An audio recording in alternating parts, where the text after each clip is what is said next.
Welcome in Unacademy Life 7 in chemistry class. Today I will discuss quantization of angular momentum. According to de Broglie, just electron is not a point. Electron एक point नहीं है, and that point not revolving in a circular path, that is orbit. यहाँ लिखा है मैंने, according to de Broglie, the electron is not a point of mass revolving in an orbit, but is a standing wave extending around the nucleus in circular form. Now, if the two ends of the wave meet to give a regular series, the wave is said to be a phase. D Broglie ने कहा कि electron जो है एक point नहीं है. Electron is not a point, but it's nature is wave. हमेशा उन्होंने बताया है ड्यूअल नेचर में कि electron is a point and also a wave nature, जिसका कि कल के एपिसोड में मैंने आपको ये बताया कि किस तरह से उसका डी ब्रॉगली ने इक्वेशन दिया, lambda is equal to h upon m v और एच अपॉन पी. आज में कि किस तरह से एंगुलर मोमेंटम इन्होंने क्वांटाइज किया. इन्होंने ये बताया कि इलेक्ट्रॉन की एनर्जी जितनी होती है और जिस सर्कुलर पाथ में इलेक्ट्रॉन मूव करता है, उस सर्कुलर पाथ की एनर्जी और इलेक्ट्रॉन की एनर्जी ये दोनों इक्वल होती है. तो there is no chance of losing energy, क्योंकि पुराने मॉडल में बताया गया कि जब इलेक्ट्रॉन एनर्जी गेन करता है तो अपने से हायर ऑर्बिट में जाएगा, और जब इलेक्ट्रॉन एनर्जी लूज करता है तो अपने से लोअर में चला जाता है. अब हमने किया कि now for the motion of electron to be a phase, इन्होंने एक इलेक्ट्रॉन को एक फेज बताया.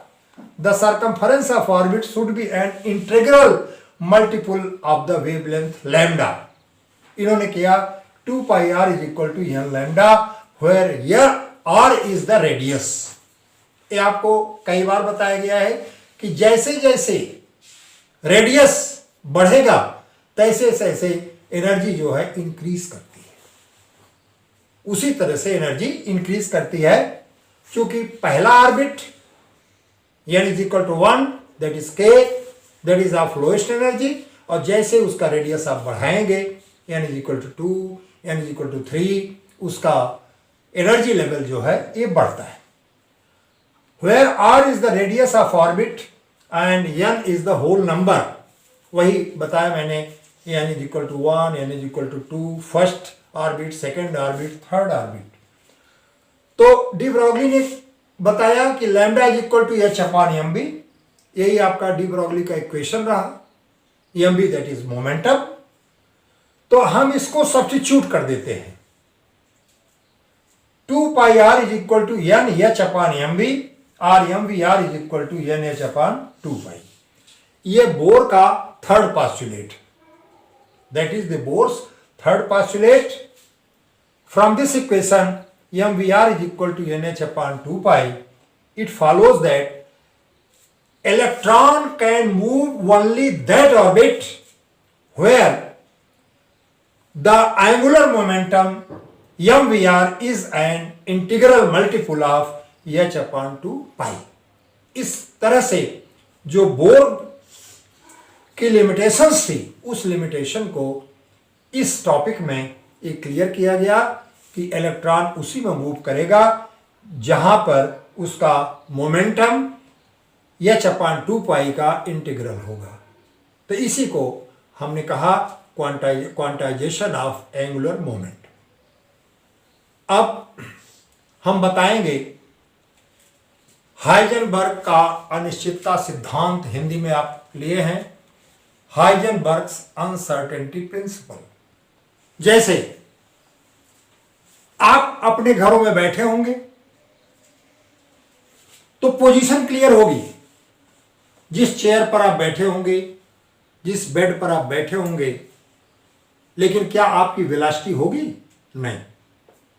जैसे एक चिड़िया है, जैसे हम ही को देख लीजिए, हम खड़े हैं तो हमारी पोजीशन फिक्स है कि मैं यहां खड़ा हूं, लेकिन वेग जो है अनसर्टेन है, जीरो है। लेकिन अगर यही मूव कर जाते हैं तो आप ये डिटरमिन नहीं कर पाएंगे कि हम किस प्लेस पर खड़े हैं, लेकिन हमारी वेलोसिटी होगी। जैसे आपके घर में आपकी मोटरसाइकिल है, मोटरसाइकिल आपने खड़ी किया है तो आप कहेंगे कि हमारी मोटरसाइकिल यहां पर खड़ी है।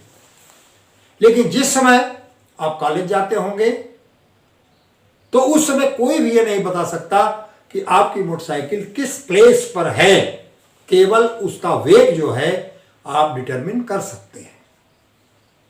तो इन्होंने बताया कि इट इज इम्पॉसिबल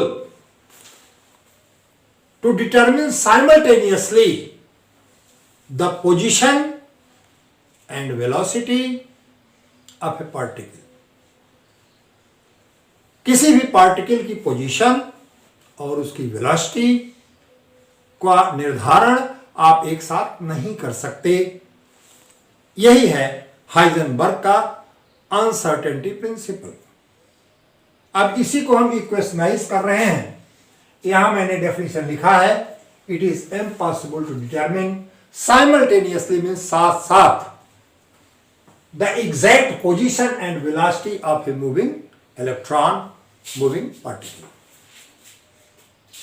अब इसको हम इक्वेशनाइज कर रहे हैं। Suppose delta x that is uncertainty in position. Delta x is uncertainty in position.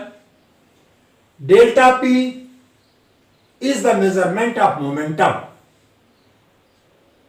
अब इस प्रिंसिपल के, हाइजेनबर्ग के दोनों क्वांटिटीज को हम कोरिलेट करते हैं। Delta x into delta p is equal to h upon 4 पाई।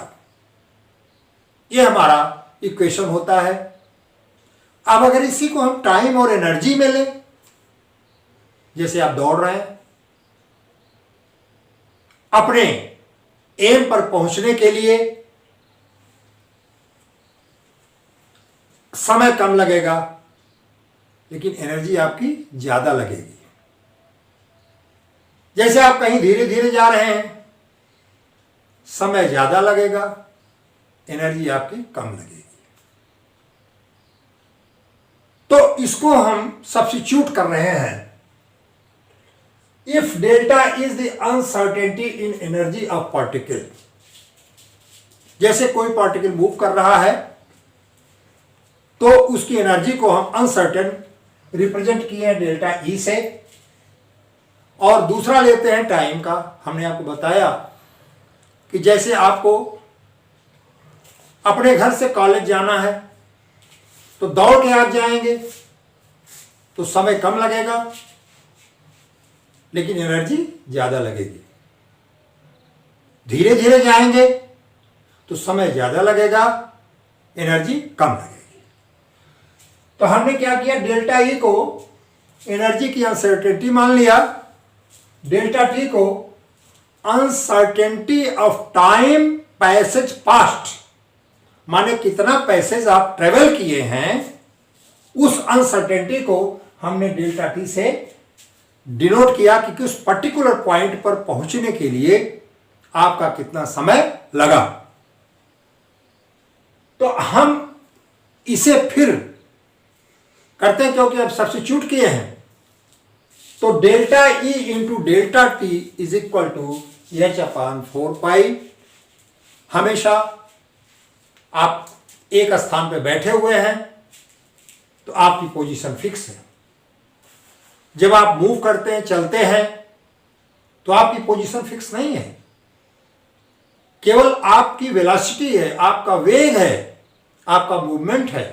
अगर आप दोनों को एक साथ डिटरमिन करना चाहें तो you can not determine simultaneously the position and velocity of an moving particle.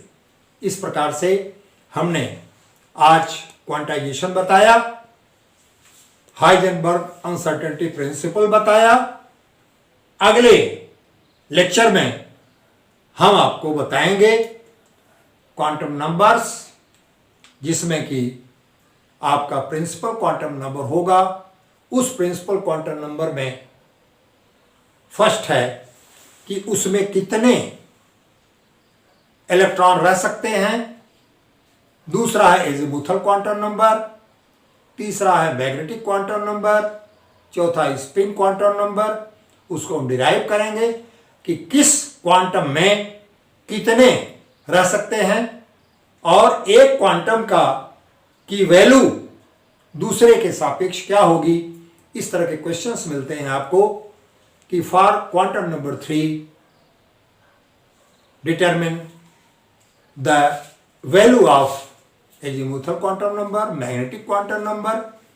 आज के इसमें मैंने आपको क्वांटाइजेशन ऑफ एंगुलर मोमेंटम बताया, हाइजेनबर्ग अनसर्टेनिटी प्रिंसिपल बताया। कल के एपिसोड में मैंने आपको डी ब्रॉगली इक्वेशन बताया था, डी ब्रॉगली इक्वेशन का डेरिवेशन बताया था। आप सारे स्टेटमेंट नोट्स लिखे हुए हैं।